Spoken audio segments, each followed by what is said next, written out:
good day to you all.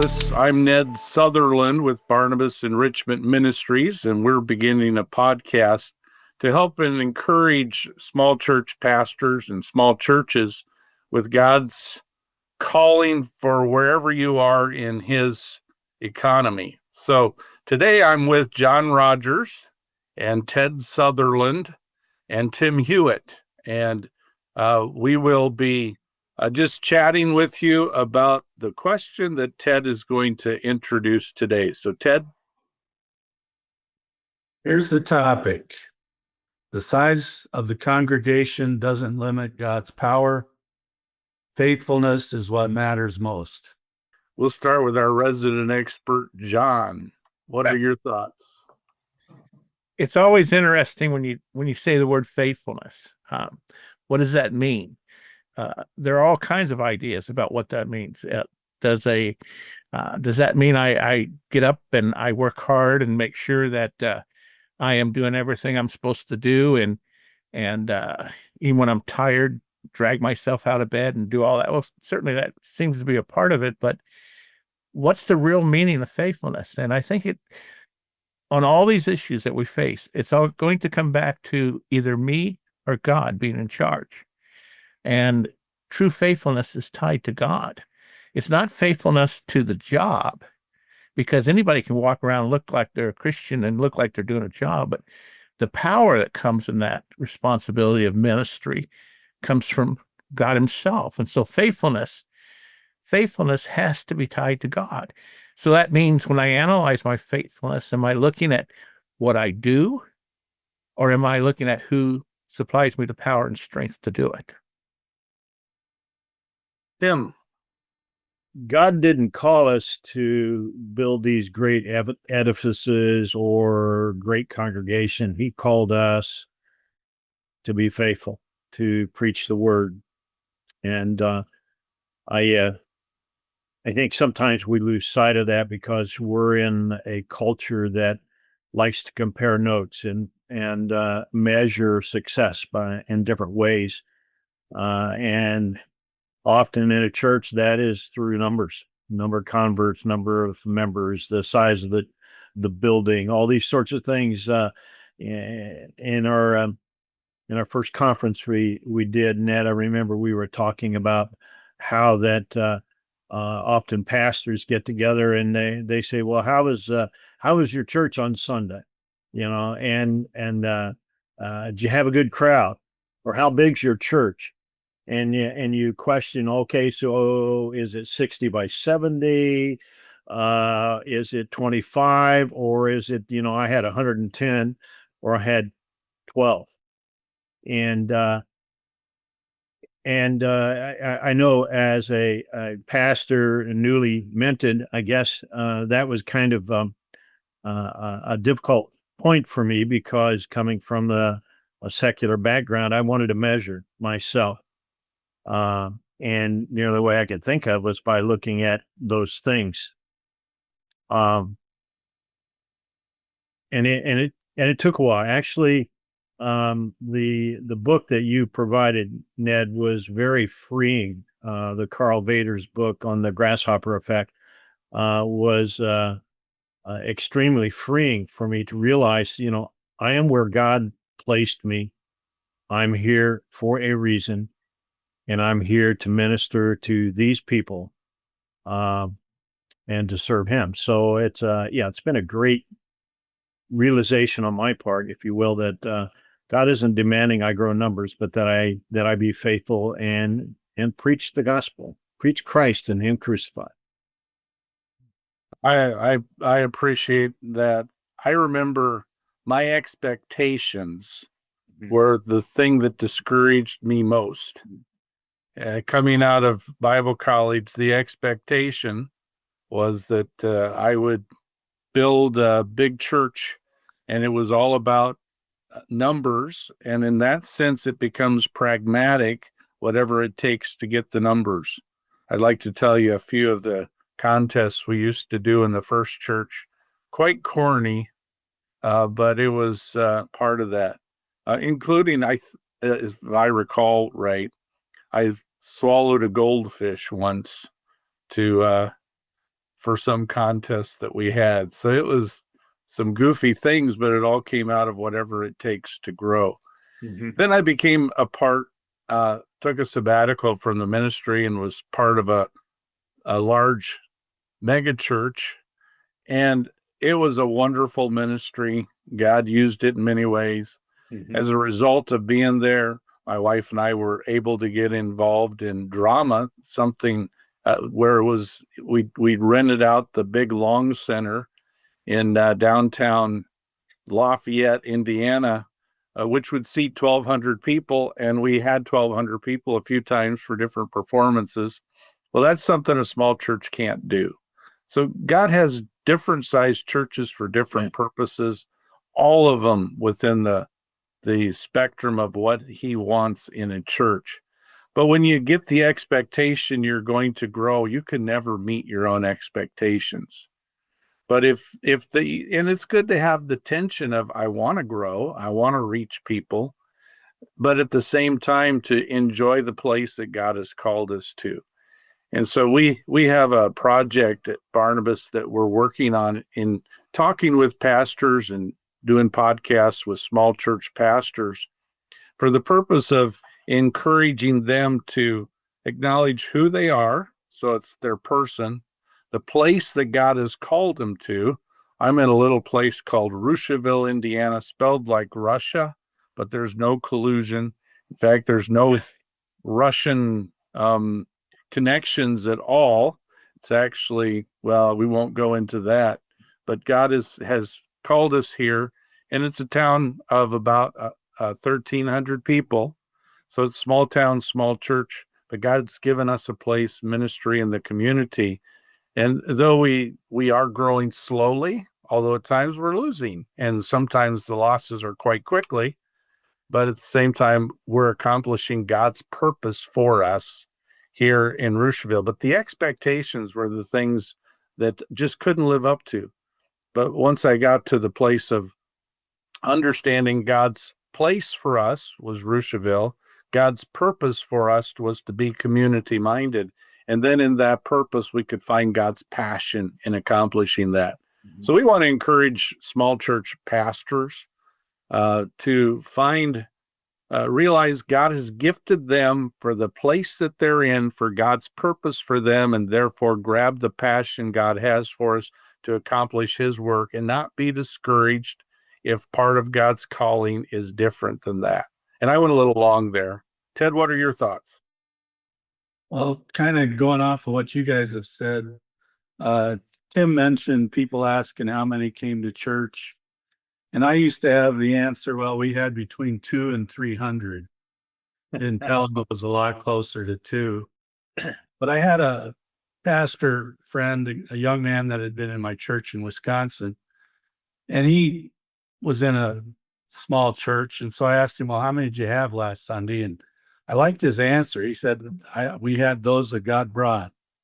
And, it's not about our success. It's about what God is doing. And then Ned talked a little bit about expectation. I talked last Sunday at church about Elijah and Elijah under the juniper tree. He's discouraged. And a couple of reasons why was exhaustion. He got up that day and talked to 450 prophets of Baal and watched them cut themselves. And then he prayed down fire from heaven, which is prayer's work. Then he preached his little sermon about how long halt you between two opinions. And then he had to kill 450 prophets. Then he had to pray 7 times for rain. And then Ahab took off. And so he beats Ahab's chariot 30 miles away to Jezreel. That's probably the world record for a marathon. So he goes down there, and when he saw so there's exhaustion there. And so Ahab tells Jezebel what happened, leaving God out.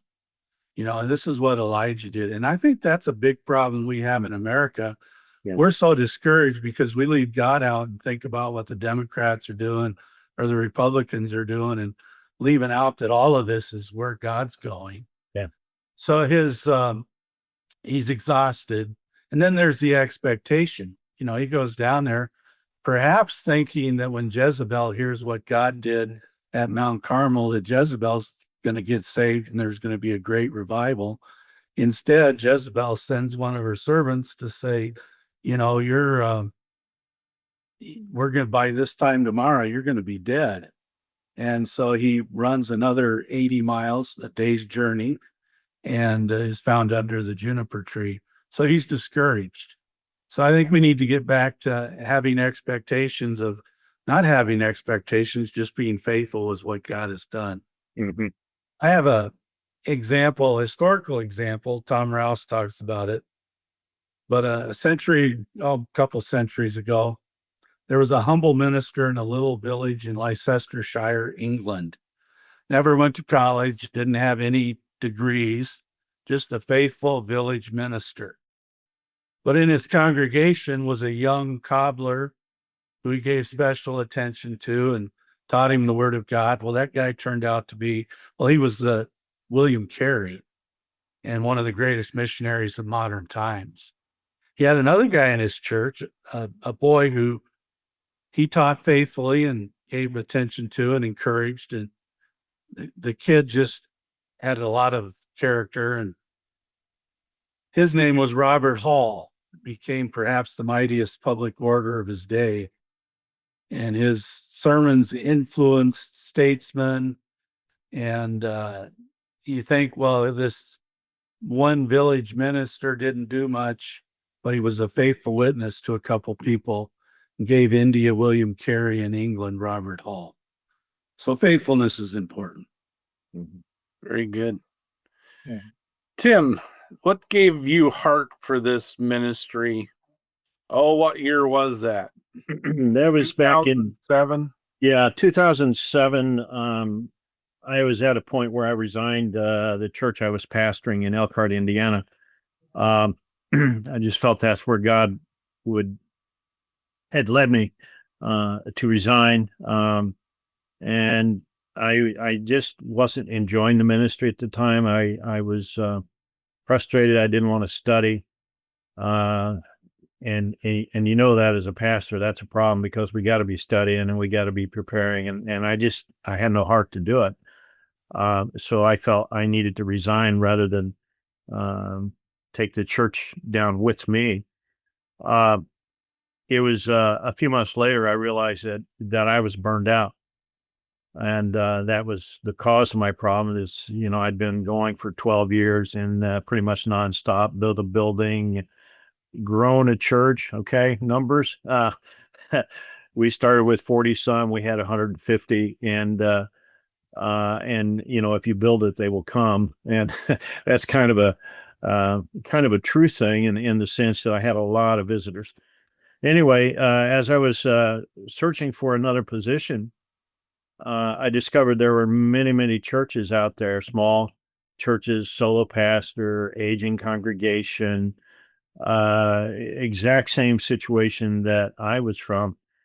And Sandy and I were talking in one of our long drives, John, and we came up with the idea, well, wouldn't it be cool if we could come up with a ministry that would encourage those pastors, that would allow them to stay in the ministry and not fall away, not just resign and not be in ministry. We wanted to encourage them, give them a break, maybe a month or two, just so that they could recoup and refresh and then come back excited about ministry. So that was the kernel, the seed, if you will, of Barnabas Enrichment Ministries.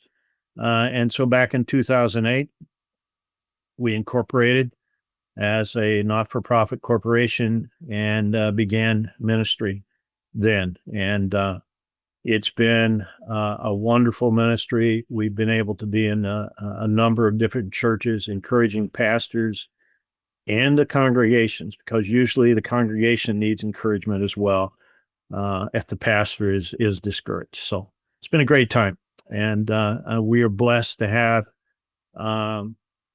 such qualified and godly people supporting us and working with us in this ministry. John, I know for years you were kind of the key guy that would go out, spend 4 or 5 weeks at a time in different churches just to encourage them. Tell us a little bit about how God used that through the years. Well, I think it goes back to some of what Tim was saying in a very real sense, because pastors, especially in small churches, but my discovery is this is true of even larger churches, pastors can feel very alone. They are facing difficulties and challenges. Their family's doing it with them. That's one of the things that's often forgotten is the family of a pastor travels some of the same journey. I mean, I remember as a missionary church planner, I would have people call us during dinner time, and I got to the point that I would watch my kids go, oh, another phone call, that kind of thing. And it was an issue that was developing. So we had to sit down as a family and talk through, okay, what are we doing here? Why are we doing it? And what does that really mean? I think in a very real sense, the word that's been real key today, as everybody shared things, is the word expectation. I think that's just a prime word, because our tendency is, okay, the reaction. If I was sitting back and listening, my reaction would be, okay, well then we're not to have any expectations. We're not to want to see things happen, and that's not what's being communicated. Expectations in ministry is very important, but the expectation is in who God is, not in what we are accomplishing. I think the thing that drove me into this kind of ministry, in fact, I was doing this long before I joined with Barnabas, was counseling, working with pastors, because I went through some of the same things they were going through. But this expectation thing is that God is able to do what he wants to accomplish. The question becomes, am I interested in what I want to accomplish, or am I more interested in what God wants to accomplish? He has a purpose. One of the things that I've always felt about God that just was so amazing is he doesn't build like humanity builds. When people set out to build a building or an apartment complex, for instance, every one of those apartments look the same. They look exactly the same. They maybe have a little bit different temp, something of shape or a little, but it's basically the same. But God doesn't build like that. Everything that God does is unique.